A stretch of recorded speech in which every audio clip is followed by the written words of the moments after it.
Okay, everybody, our presenter is Todd Gregg. He is an educator, author, presenter, husband, father, and distance runner. He spent 15 years in business and nonprofit management before entering the education field in 2015.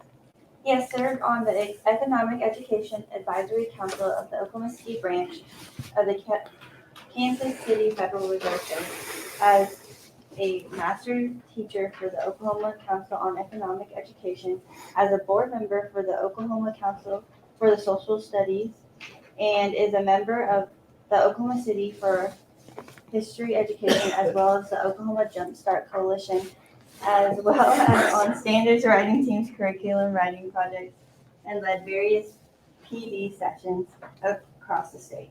After 3.5 years at his first school, Todd spent a year working as Director of Financial and Business Education of the Oklahoma State Department of Education and currently serves in a hybrid district-level instructional coach and teaching position where his teaching duties include 2 AP history courses and overseeing all secondary virtual instruction. Educating tomorrow's citizens, today is Todd's goal in everything he does.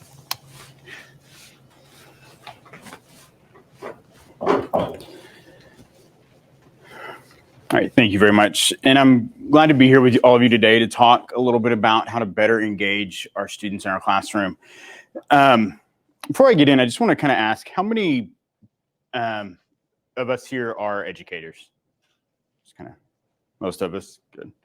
Because that's kind of what my session's geared towards, what I know, what I do every day.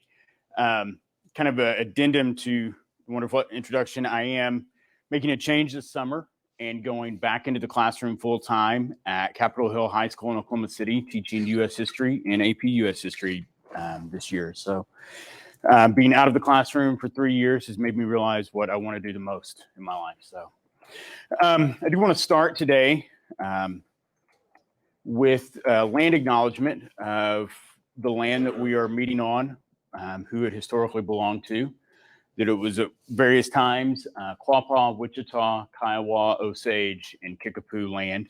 And you can see the source from where I got that. Part of the reason I wanted to do this today, and part of the reason I do things like this and introduce myself with my pronouns, which are he and him, is I believe part of our responsibility, especially in the history classroom, is to model things for our students, to let them see things being lived out, to be done, so that they can see that that's important. And I think it's important for students to know, especially in Oklahoma, who at one time owned the land that we're on. And forgive me if I take several drinks today. My face is swollen. I've got a pretty bad sinus infection, so fun parts of allergies in the summer in Oklahoma, right? Moving forward. But our overview today is I want to kind of start, and we're going to discuss, talk back and forth a little bit, kind of what our current challenges are to teaching social studies. Discuss some current engagement strategies we have, look at teaching content through skills, and then talk about how we can put that into practice. I'll start with a quote from a TV show. From Boy Meets World. Mr. Feeney says, "Education is not about obscure facts and little test scores. Education is about the overall effects of years of slow absorption of concepts, philosophies, and approaches to problem solving." You know, when we think about why we do what we do, I think this quote actually does matter. Because as I think about some of the challenges for me in teaching history, it's easy to gauge whether somebody can memorize something.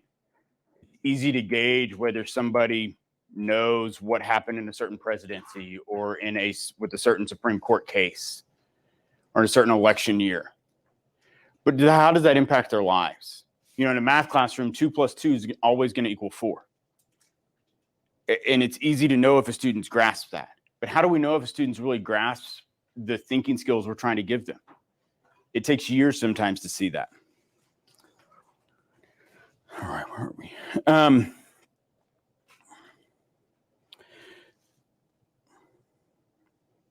So I want to start move on to ask, what are some of the challenges all of you are facing as you're teaching today?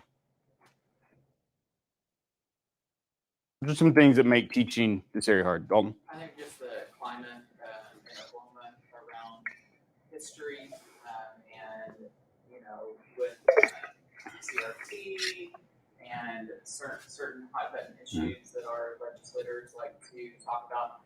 I always find myself saying, could my students, so for instance, sooner socialism, I'm teaching about sooner socialism. Am I promoting socialism, or are my students going to go home and tell their parents that, oh, Mr. Savage, loves socialism or whatnot? So I kind of have that in the back of my head, always asking myself, am I doing what I'm supposed to be? Like, am I doing things appropriately? I think that's something that I do. What are some other challenges we might face? The things we try and do? Like simulations or experiential type of exercises, those types of things that have kids doing the history, not just, earlier today we talked about kind of, that banking philosophy of education versus a more democratic process. And so I think, reorienting, moving from a sage on the stage type of activity. So. And that actually leads in well to where I kind of want to go today in our this short time. But it's looking at teaching content through focusing on skill. That's what I started doing in my classroom a few years ago and really started to see students connect better. I started talking less, started engaging them more in groups and projects and seeing what they were doing. And the first part of that is getting students to ask good questions, inquiry. Just over 2 years ago, I have 4 kids, by the way. Takes a lot of my time, love it. But just over 2 years ago, in the middle of that lovely stay-at-home quarantine time, one Saturday morning, I woke up and had been helping out with our then almost 3-month-old baby. And I was scrolling through Facebook memories, and I happened to see that on that date, the year before and several years before, I had been to In-N-Out Burger in the Dallas area. And I jokingly told my wife, I said, we should keep that tradition alive. And she said, okay. So 9:30 that morning, my oldest son, who was about to turn 11, him and I left Shawnee, drove to Dallas just to get a burger and drove back. And in the middle of that day, he watched Star Wars, 2 or 3 of the movies the whole way there in the backseat of the van. But instead of putting on headphones, listening to podcasts, or disengaging the whole way, I just let him ask 100 questions the whole way. And it was wonderful. We explored the concept of right and wrong as it relates to the Star Wars trilogies. We explored places of where I'd lived before growing up and talked about where we were driving. And it was just fun to embrace those questions. And as I think about that, sometimes I think by the time I get students and later in high school, they've had that questioning ability kind of forced out of them in classroom. They come and they just want to know what's the answer. They don't want to know what the question is. And in my classroom, I try and get them, what's the question? To ask questions that are relevant, researchable, that they can find an answer for. And then I do this more formally in my AP classes, but I want students to be able to make a claim about those questions, to use background knowledge, to use things they know about it, to say, well, this is what I think might be the answer to that.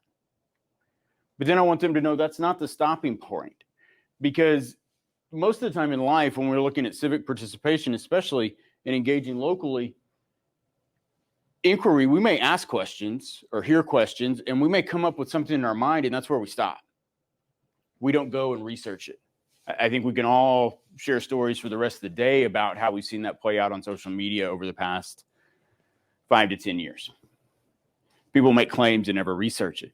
But I want to lead students to research, to look through the source record, secondary, primary sources, what has happened, and focus on skill development through that. And that's where I spend a lot of my time teaching content, is through that skill development, looking at primary and secondary sources. And then that research and their conclusions should ultimately lead into new questions to ask and start the process over, and so that it never actually stops spinning. I won't spend a whole lot of time on this, but this is just what we talk about in my classroom with the historical thinking skills. Comprehension, contextualization, complexity, comparison, contingency, causation, and continuity and change over time, to look at how to analyze what's happening, to know how something said in 1700s is not the same as what we would read it today. To look at how things have changed over time with regard to, just for instance, Supreme Court and Native American, First American treaties. To compare those things, to be able to understand what's happening through that. But this is where I kind of want to spend the bulk of my time, and I'm going to escape out of this. All of this is in, I can make that available, but this lesson plan and all of the associated materials with it are in the resources that Amy sent out, I believe, on Thursday.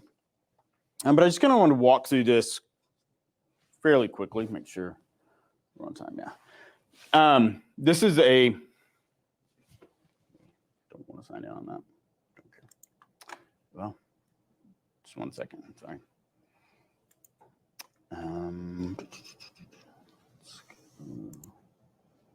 Here, let's just open up more of them. All right.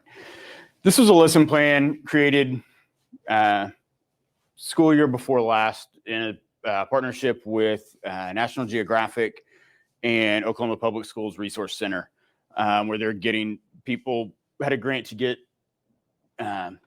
people to create more in-depth geography lesson plans. So let me zoom in on this, sorry. There we go. But this kind of takes students through that, with starting with a question for them. And has them looking at things in a broader context, but applying it locally. And this particular plan dealt with how can city leaders use vacant or abandoned spaces to solve ongoing and newly arising issues in cities around the world. Go through all of that. And it comes with, does have a PowerPoint deck, slide deck, vocabulary or worksheet, couple worksheets, an image essay, exit ticket, and then a way to extend the lesson, which we'll talk more about. You're just going to start by asking that question and go through some discussion with them. Well, what is a vacant or abandoned space? And look at what are the issues on that. There is a TED Ed clip in the PowerPoint via YouTube about the future of city and how urbanization is impacting them. Vocabulary, using National Geographic article on urban planning. And then it goes through some images and ask them, and I'll pull one up right here.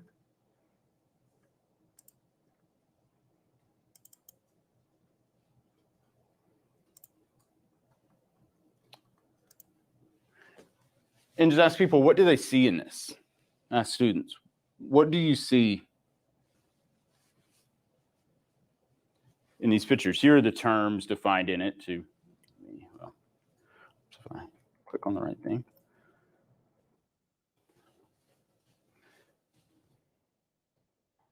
And then ask, what could this become? To get students to think about, what could that become?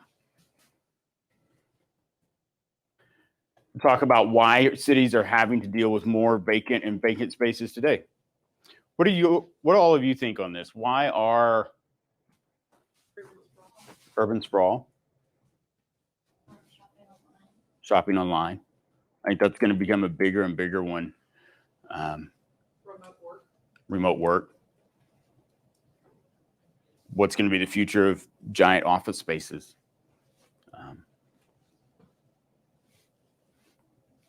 And I think these are important questions because even with especially those two things, online shopping, remote work, this problem's not going to get less over the next generation. Students in high school today, their generation is going to have to deal with more and more vacant space potentially as people transition to more shopping online. I used to love going to the grocery store. I have my groceries delivered to my front door by Walmart now.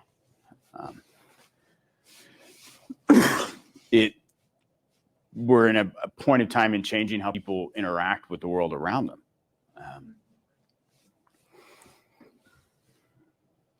Then you look at some of these issues, and those are changing issues too, but development, infrastructure, housing, these were the top 5 from the issues facing cities from the 2020 census. And you go through and talk about on this lesson, talk about that with them. So this is getting into some of that background content we talked about and asking how students would deal with these things. Just going through and talking about infrastructure, urban economic development, housing. And this is another one. Housing is becoming a bigger and bigger issue. I've seen some things online where in some cities, rent for 1-bedroom apartments are getting close to $2,000 in places. As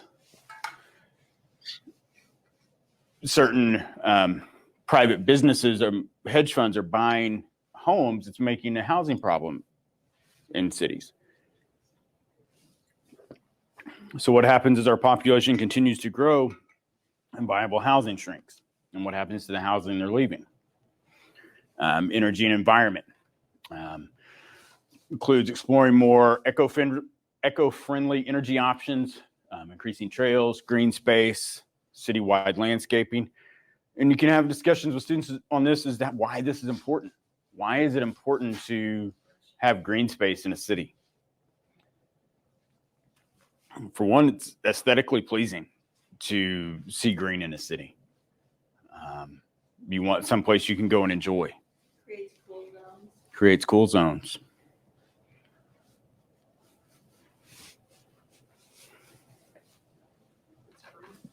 It's free. With health and well-being, Yeah. gets people out, Mm-hmm. being active and helping our schools. And the final major issue is public safety for this. Emergency services, crime prevention initiatives, traffic control, safety. So then move in to talk, how can cities innovatively use vacant space to address any or all of the above issues? What can be done to take something that's one problem, combine it with another, and start to solve some issues?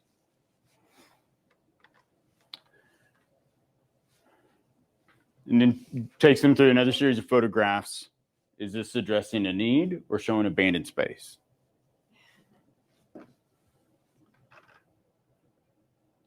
Do this.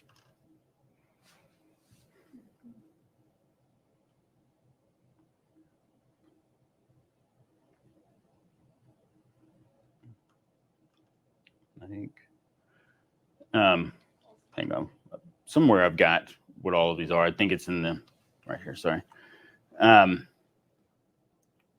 Notes, show notes, view.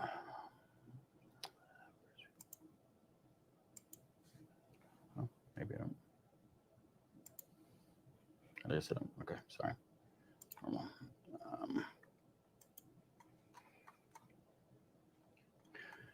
on. The yellow lily is sitting in South St. Louis, vegetable garden in parts of St. Louis, an urban garden in downtown Kansas City, Chicago hoop houses for urban cultivation, bicycle rack is from Germany, Times Square showing alternate means of transportation in large cities, London taxis, another hoop house outside of Michigan State University, community garden, and then abandoned tire factory that's being converted into community gardens in Youngstown, Ohio. And then the last picture was from Chicago, where urban planners are taking an abandoned rail line and turning it into a park with a bike trail.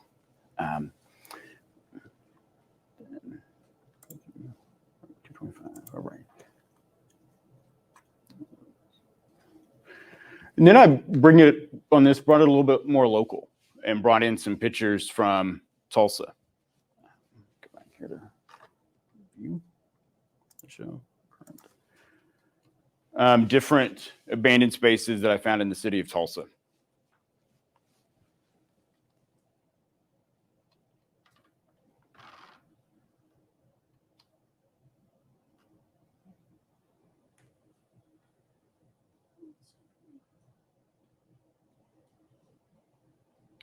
And talk to them. What emotions did you feel as you saw these pictures?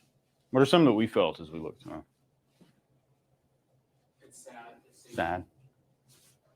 I was gonna make a joke out of it, but I didn't make it sad. But I was really sad when Steinmark closed. But yeah, I live near Tulsa, and it's kind of sad to see. Like, do we not have an initiative here to try to get, with the Chamber of Commerce or whoever to get some of these places moving again? Well, it connects you to your local Yeah. too, because like, oh, I've shot there before, or I know where that is. That's down the street from my house, or I drive by that every day to work.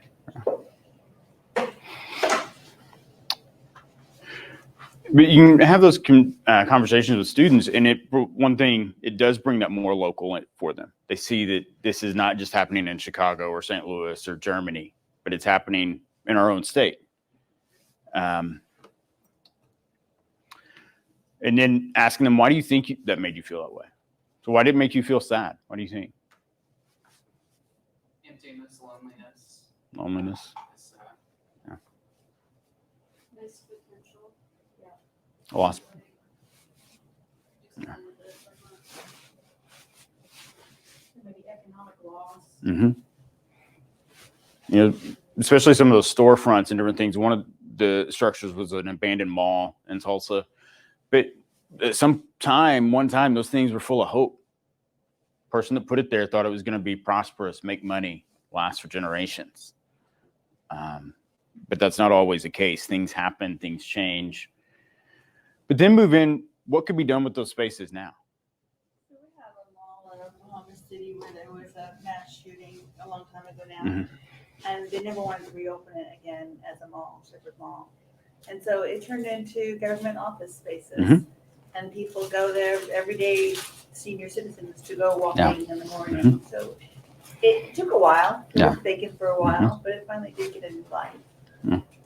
For a long time, that was a call center too.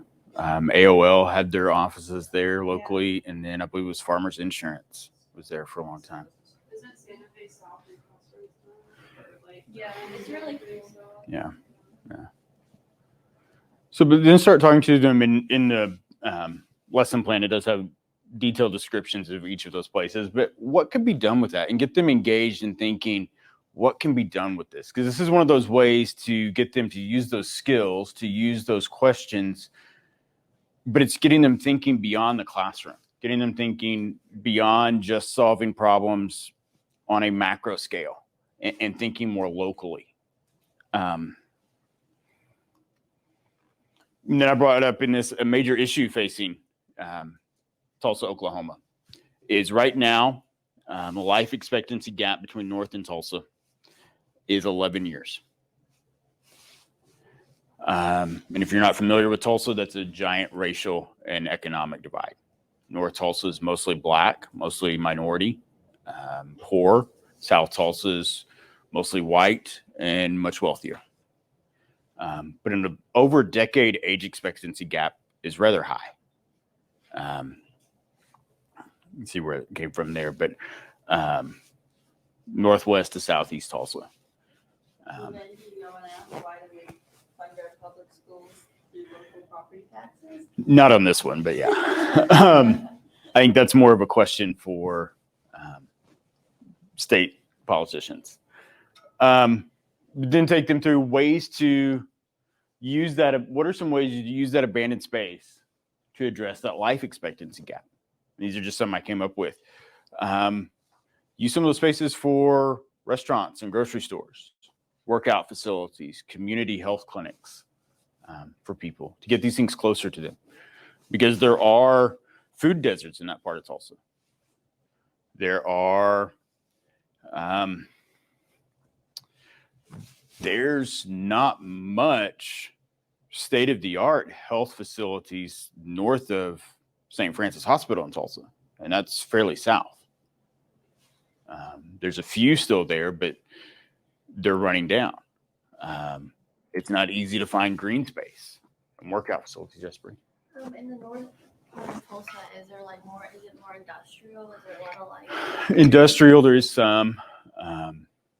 It's also just very poor and urban ghetto once you move north of college campus. They also built the interstate to it, so it's really hard to get transportation to where a lot of the services are. Mm-hmm. So- Yeah. But some of those abandoned spaces are there too. So it's some of those things to look at and have students. So then I take students in on this to tell them to pick a global city. This is the project part of this, where they're finding images, creating an image essay, which is just an essay with telling a story with just pictures through their abandoned spaces, research some issues and create a plan to use that for how they can address those spaces through this. I do want to.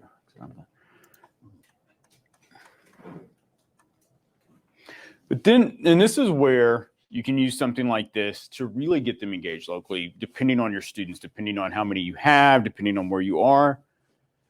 But maybe you want to change a project like that. And instead of having them pick a global city, go out into your city. Find 5 to 10 spaces. What are the issues that you know that are facing us? How can we address this? So this is a way to take students to get them to use critical thinking skills, to get them to use asking good questions, to get them to use processing what's happening, processing issues. This one's dealing more with present things, so it's not really going to be dealing with historical source record, but more of a civic engagement, social studies than history, but still using those same processing skills for what's happening today. To know how to read the sources, because when a student goes out to look at issues, whether that's in a locally or in a global city, they're going to get different perspectives on what those issues are.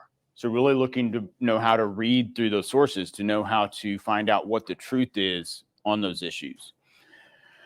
And have them create a plan to use abandoned space to address one of those issues, to have them get involved or think through how they would get involved. Because our students are going to have to do things like this at sometime.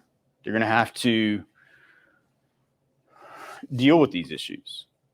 And we want to give them opportunities to do projects like this to get more engaged and to think more as to how what they're doing inside our classroom impacts them at a local level.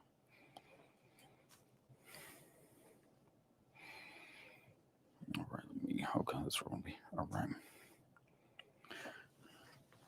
So how do you, let me go back to the original slideshow. I think too on that extension, so there have been these spaces that have been repurposed for new opportunities, and so maybe even another extension would be highlighting some of those that have. I mean, I'm thinking of in my community where I'm from, I built not a lot, but at least 4 businesses that were abandoned are now marijuana dispensaries, right? So that's been repurposed to that service. You'd also look at development laws and how that How it shapes impacts. the growth and how they could be changed for future growth. Yeah. And you could bring some, like, not probably the whole part, but some of parts of this in, if you're talking about redlining and things like that with zoning laws, why do spaces become vacant?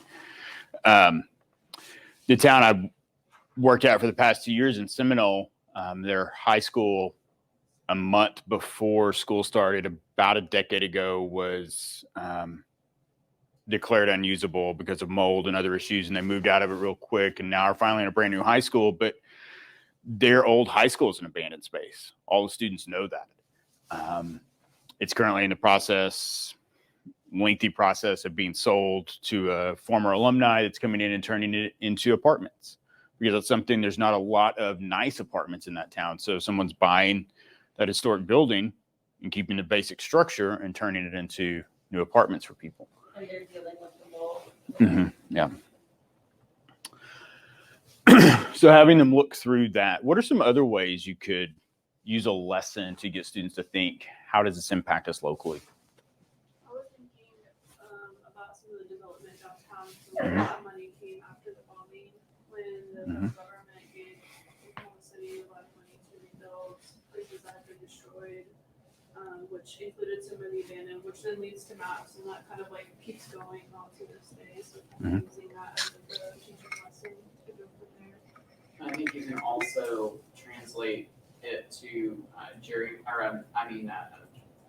gentrification in certain areas that are pushing historically population out from a certain area when spaces are becoming gentrified. Yeah. Lots of examples in the city. Yeah. And that happens in small towns too. I think sometimes we don't talk about it as much, but small towns face gentrification too. How do you address it? Yeah. So,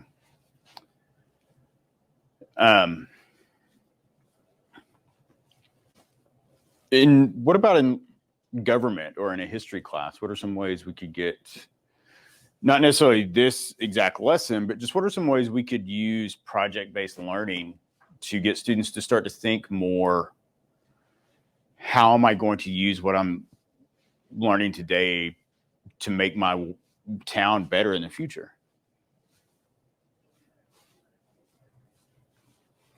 Because ultimately, in our classrooms, that's where our students are learning the skills that they're going to need to later serve on city councils, on school boards, on those things. So what are some other projects we could give them? I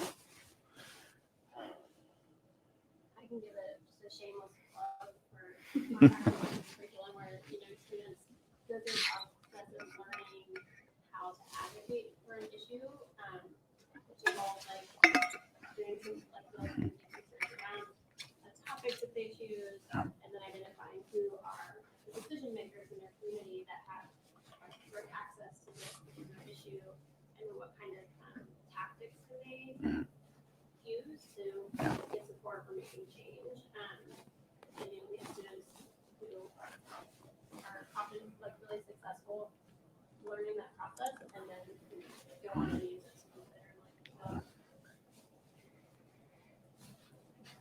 I think you could use it to engage some of your students who just really hate getting up and coming to school. I had one student who would struggle every day in all classes, and then when we talked about things that we could do to kind of better our community, they talked about a skate park, because the closest one is pretty far away from our school, but we have a large skater population, and so that's something that like was like, oh, okay, if I can like plan this out and show someone and hopefully get one, even if it's just one ramp or something, like that would be so cool. Yeah.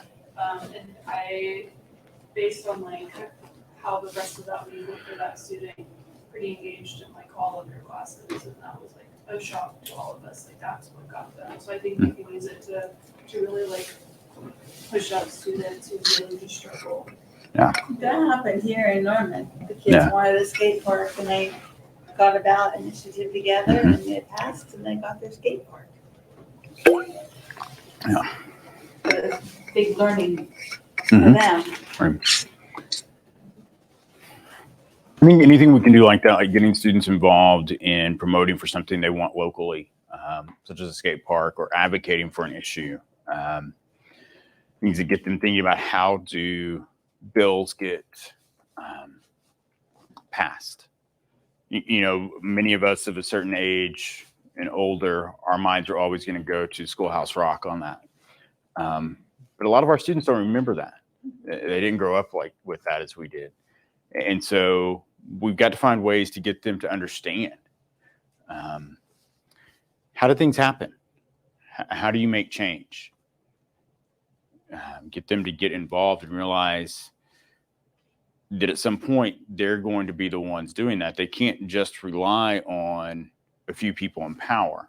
That's not the way our country was intended to run. It was intended to run with everybody being active from a local level up and re-engaging them in things in our classroom to get them to understand they have to be a part of that for life in our country to continue the way it has and to continue to hopefully progress.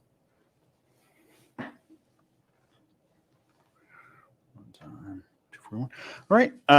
Any questions? Any comments? Yes. I was just wondering if you were familiar with the break questions. Yes, that's kind of what I use to start teaching questions. And it's a process where students start. I normally start it with a question, or not a question, but with an image, and have students start asking questions. They go through and rank them or list questions, whether they're open or closed. And then they go through and rank them. But it's a process called QFT, question formulation technique, that students learn how to ask better questions. And I normally start my year with a lot of that. It may not tell them that's what I'm doing, but that's what I'm doing throughout the year, is taking them through that process to get them to ask really good questions. If you do want any of my contact information, it's at either one of those links or on the QR code.